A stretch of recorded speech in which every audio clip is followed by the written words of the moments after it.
Hola, en este video vamos a hablar sobre algunos aspectos básicos de la electricidad como fundamento de la electrónica. Entonces vamos a estar estudiando algunos aspectos de su funcionamiento para entender de forma muy general cómo funciona la electricidad y por qué es que a través de ella podemos poner a funcionar distintos dispositivos eléctricos o electrónicos.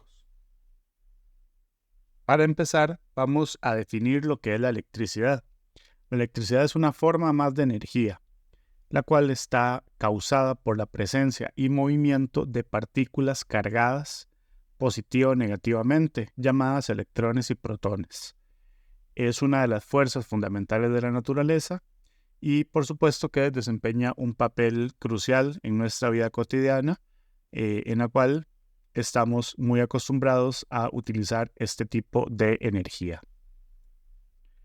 A continuación, vamos a hablar sobre la corriente eléctrica. El término corriente eléctrica es muy utilizado. Constantemente escuchamos hablar de la corriente eléctrica, pero vamos a ver qué es. Básicamente son cargas eléctricas que recorren, que viajan a través de un material.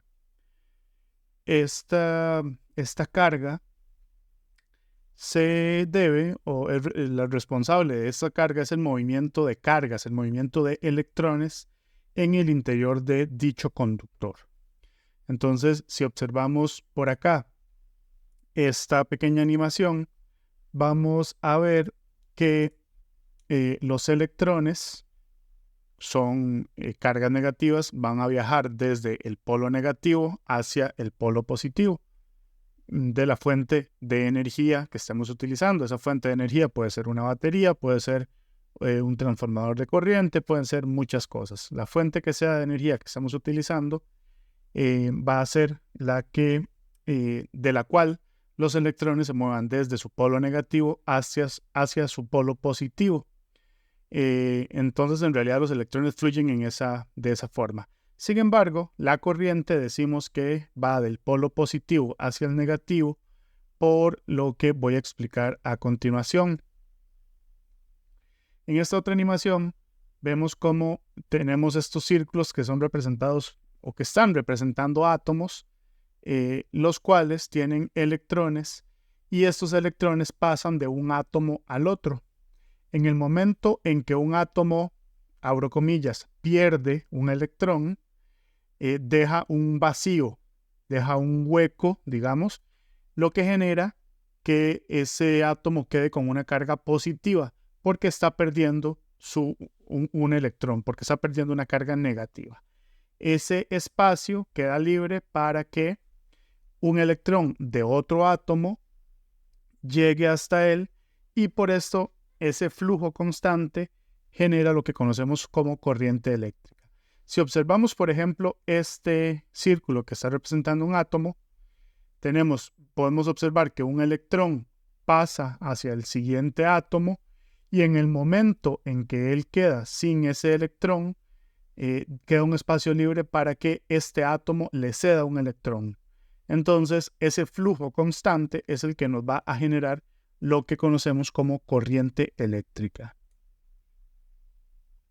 Si vemos el siguiente ejemplo, acá podemos ver los electrones fluyendo desde el polo negativo por un conductor hacia el polo positivo, en este caso, atravesando una bombilla, un bombillo, que genera un trabajo. En el caso de un emisor de estos, como un bombillo, el trabajo que está generando es el de emitir luz. Entonces, la corriente eléctrica se transforma en fotones y emite luz, también un poco de calor. Entonces acá, la corriente eléctrica, cuando decimos que se está consumiendo, en realidad lo que está pasando es que la energía eléctrica se convierte en energía lumínica y en energía calórica en este caso, para el caso de un bombillo. Para el caso de otros componentes puede ser un motor que gira, o puede ser cualquier dispositivo electrónico, ¿verdad? Que hace o que realiza cualquier trabajo. Entonces, esta es la forma y decimos por convención que la corriente eléctrica fluye del polo positivo hacia el polo negativo, pero los electrones en realidad están fluyendo del polo negativo hacia el polo positivo. Importante también es mencionar que para que la corriente eléctrica funcione, esta tiene que ir a través de lo que se llaman conductores. Un material conductor es el que facilita ese flujo de electrones. Entonces, todos los elementos, como dice acá en pantalla, todos los elementos tienen propiedades físicas y químicas y según las semejanzas o diferencias que estos tengan, se agrupan en la tabla periódica. Si lo vemos desde el punto de vista eléctrico, todos estos materiales los podemos agrupar en tres grandes categorías: los conductores, los aislantes y los semiconductores. Los conductores son los materiales que facilitan el flujo de la corriente eléctrica. Los más populares son el cobre y el aluminio. Sin embargo, existen otra gran cantidad de conductores que se utilizan para propósitos específicos. Por ejemplo, el oro es un gran conductor de la corriente eléctrica. Sin embargo, no es ampliamente utilizado porque tiene un valor económico muy alto. El oro como conductor eléctrico se utiliza en aplicaciones muy específicas. Por ejemplo, en los microprocesadores de las computadoras, entre otros dispositivos. Entonces, existen gran cantidad de conductores, pero los más populares son los que ofrecen una buena relación entre la calidad y el precio, entre sus propiedades conductoras y el precio. El cobre es de los más populares. La mayoría de los cables y de los conductores que utilizamos son de cobre. Sin embargo, también se utilizan otros como el aluminio, que no es tan buen conductor como el cobre, pero sí funciona en términos prácticos y presenta otras ventajas. Por ejemplo, que es mucho más liviano que el cobre. Entonces, para tendidos muy largos, el aluminio es una muy buena opción. Y así podríamos enumerar otra gran cantidad de materiales conductores.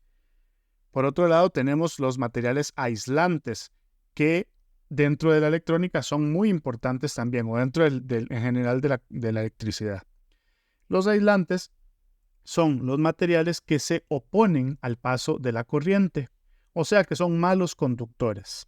Ejemplos de los aislantes son los plásticos, la madera es un mal conductor, no necesariamente un buen aislante, pero es un mal conductor, entre muchos otros que son muy importantes también en la parte de la electrónica, porque muchas veces justamente lo que queremos es aislar un componente para que no le llegue corriente eléctrica. Entonces, otros materiales podemos llamarlos como aislantes. Y la última categoría que tenemos acá son los semiconductores. Los semiconductores son, igual que los anteriores, muy importantes en la electrónica y son materiales que se comportan de formas particulares. Algunos permiten parcialmente el flujo de corriente o algunos permiten el flujo constante de corriente en determinadas condiciones. Entonces, los semiconductores se comportan diferente en determinadas condiciones. Por ejemplo, un semiconductor puede ser un material que en su estado natural impida el paso de la corriente, pero cuando se le aplica cierta corriente o cierta temperatura o se le dan ciertas condiciones, se convierte en un conductor, por ejemplo, entre muchas otras aplicaciones que tienen los semiconductores. Entonces, los dispositivos electrónicos en su gran mayoría están compuestos por una gran combinación de semiconductores que se comunican entre sí a través de materiales conductores. En videos posteriores vamos a estar viendo algunos tipos de componentes eléctricos y electrónicos que utilizan este tipo de materiales, de conductores, semiconductores y aislantes, y que aprovechan la corriente eléctrica y con una combinación de estos componentes podemos crear nuestros circuitos electrónicos. Gracias por ver este video y nos escuchamos en los siguientes.